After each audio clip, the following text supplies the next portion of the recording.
Hey guys, welcome back to our YouTube channel. In this video we are going to discuss how you can add a new field in your Divi contact form.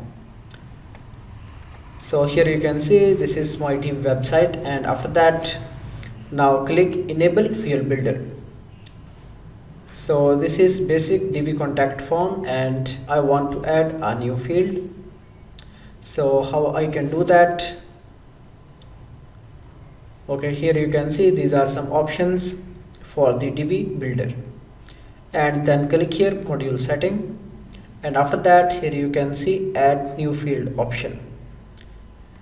You can also duplicate any field and change the title, but also there is another option to add a new field. Just click here plus, and after that here you can add field title font, then here you can give field ID, and after that click here yes.